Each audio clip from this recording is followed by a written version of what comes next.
Olá, tudo bem? No estudo passado, nós tivemos um estudo falando sobre a morte, a introdução. E nós entendemos que a morte, segundo a Bíblia, é comparada com um sono. Agora, nós vamos estudar o que a Bíblia fala sobre a morte. Será para onde o morto vai? Como que é essa história?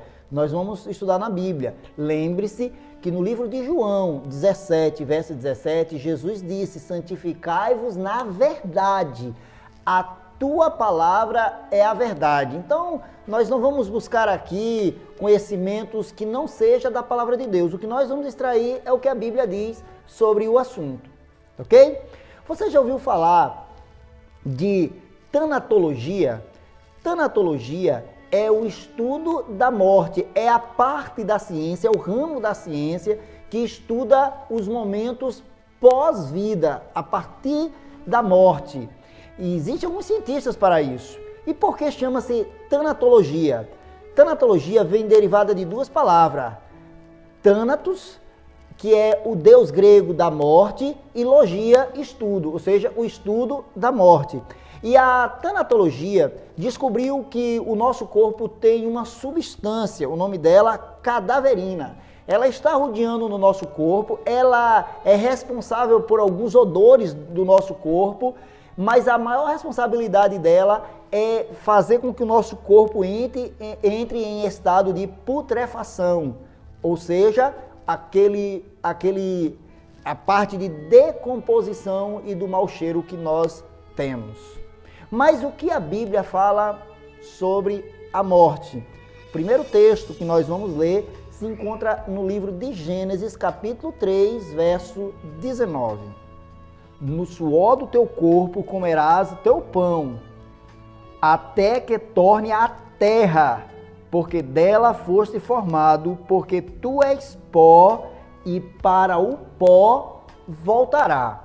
A Bíblia está então nos deixando bem claro que o lugar para onde nós voltamos não é para o céu, para o inferno ou para qualquer outra coisa.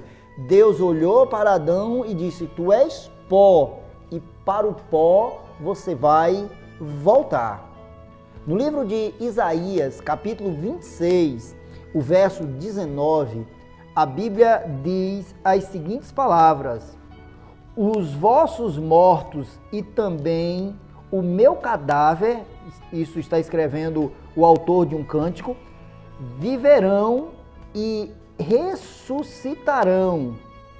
Despertai e exultai, os que habitam no pó, porque o teu orvalho, ó Deus, será como o orvalho da vida, e a terra dará à luz os seus mortos. Então, no livro de Isaías, está deixando bem claro que os mortos viverão. Os mortos viverão. E eles vão despertar e exultar. Ou seja, aqueles que estão mortos, estão ali no pó da terra, a Bíblia está dizendo que eles um dia vão sair de lá, eles vão despertar, eles vão acordar. E eles vão exultar de alegria. No livro de Eclesiastes, no capítulo 9, o verso 5 ao verso 10, olha o que a Bíblia diz: porque os vivos sabem que hão de morrer, verso 5, mas os mortos não sabem coisa nenhuma, nem tampouco terão eles recompensa, porque a sua memória jaz no esquecimento. Salomão começa então a descrever a morte da seguinte forma: primeiro, os mortos não sabem coisa nenhuma. Espera aí, pensa comigo, abra sua Bíblia e veja comigo. Os mortos não sabem coisa nenhuma. Se ele não sabe coisa nenhuma, ele sabe o nome dele? Não. Se ele não sabe coisa nenhuma, ele sabe onde é a casa dele para que ele possa voltar? Não. Se ele não sabe coisa nenhuma, então como é que o morto ele pode aparecer para um e para outro e falar a sua história? Segundo a Bíblia, o morto não sabe coisa nenhuma. Continua ele: amor, verso 6, ódio e inveja para eles já pereceram. Para sempre não têm eles parte em coisa alguma do que se faz debaixo do sol.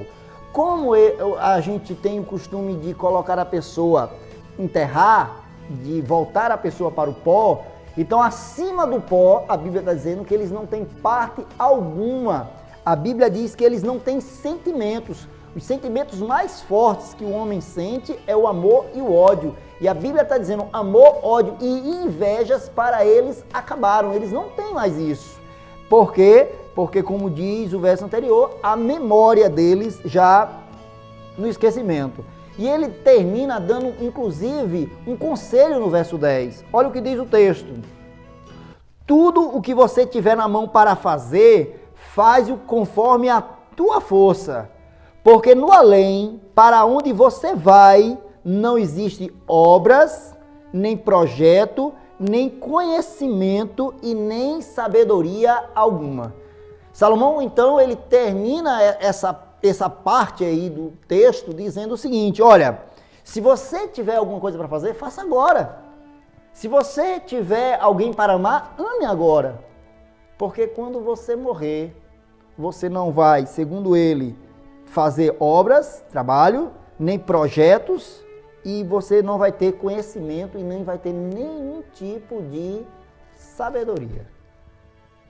No livro de Salmos, no capítulo 146, verso 4, ele diz o seguinte, sai-lhe o espírito e ele torna ao pó, neste mesmo dia morrem, perecem todos os seus desígnios. Essa palavra espírito significa ar, fôlego, sai o fôlego, sai o ar, neste mesmo momento, quando você dá o último suspiro, tudo o que você tinha para fazer, todas as suas realizações, a Bíblia diz, morrem junto com você. Olha o que a Bíblia diz, perece todos os seus desígnios, todas as suas vontades, todos os seus projetos, todos os seus sonhos perecem junto com você. No Salmo 115, verso 17, diz o seguinte, os mortos não louvam ao Senhor, nem os que descem à região do silêncio. Veja que o fato de descer à sepultura na Bíblia é descer à região do silêncio. Veja, não tem ódio, não tem amor, não tem sabedoria, não tem conhecimento, não louva, não é o que lá? Perfeito silêncio. Silêncio total.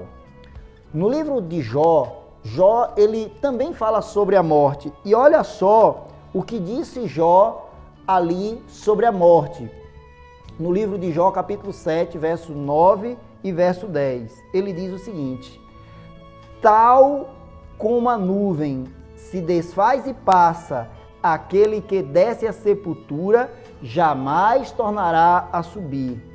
Olha o que diz o verso 10. Nunca, jamais tornará a sua casa, nem o lugar aonde habita, ele o conhecerá jamais. Então, a Bíblia está dizendo que quem desce à sepultura não conhece a sua casa e o lugar aonde ele morou ou morava, aonde ele habitava, ele nunca, jamais saberá. A Bíblia diz que nós somos então como uma nuvem que vai e passa. Para finalizarmos, nós vamos ler um texto que eu acho fabuloso. O livro de Mateus, capítulo 27, versos 51 e verso 52. Olha o que a Bíblia diz. Eis que o véu do santuário se rasgou em duas partes, de alto a baixo, tremeu a terra, fenderam-se as rochas. Verso 52. Abriram-se os sepulcros e muitos corpos dos santos que dormiam ressuscitavam. Essa história aqui ela é legal, porque nesse momento Jesus está morrendo, Jesus rendeu, Jesus morreu. E a Bíblia diz que quando Jesus morreu, o poder da morte de Jesus foi tão intenso que as pedras tremeram, Houve, as rochas saíram do seu lugar, o véu do santuário se rasgou em dois, mas os sepulcros se abriram. Na sua morte, Jesus trouxe vida. Na sua morte, Jesus trouxe esperança. Jesus vai voltar. E se a morte dele trouxe vida, e quando a vinda dele se aproximar, a Bíblia diz que os mortos ressuscitarão. Eu queria terminar dizendo a você o seguinte: você não sabe quanto tempo você tem e você não sabe quanto tempo os mais velhos que estão ao seu lado têm também. No dia que eu fui na casa da minha avó, o último dia que eu a vi com vida, ela pegou em minhas mãos, olhou nos meus olhos e disse a mim as seguintes palavras: meu filho, cuide de sua mãe, cuide de sua mãe, proteja sua mãe, ajude a sua mãe. Sabe, essa cena aconteceu do mesmo jeito, só que na cruz. Quando Jesus olha para João, Jesus diz: oh, eis aí a tua mãe. E olha para a mãe e diz aí: eis aí o teu filho. Sabe, eu queria dizer a você que se há um momento em que nós devemos nos cuidar, é agora. Neste momento de pandemia, devemos cuidar tanto de nós como dos outros. Neste momento em que nós não sabemos o que vai acontecer, cuide, ame, telefone, que você possa entrar em contato. Sabe de uma coisa? Nunca você será feliz se você pensar que você poderia ter feito alguma coisa e você não fez. Então, se há um momento que nós devemos amar, é agora. Que Deus te abençoe e que te dê aí muitos eternos anos de vida. Mas você só terá isso com Jesus Cristo. Que Deus te abençoe.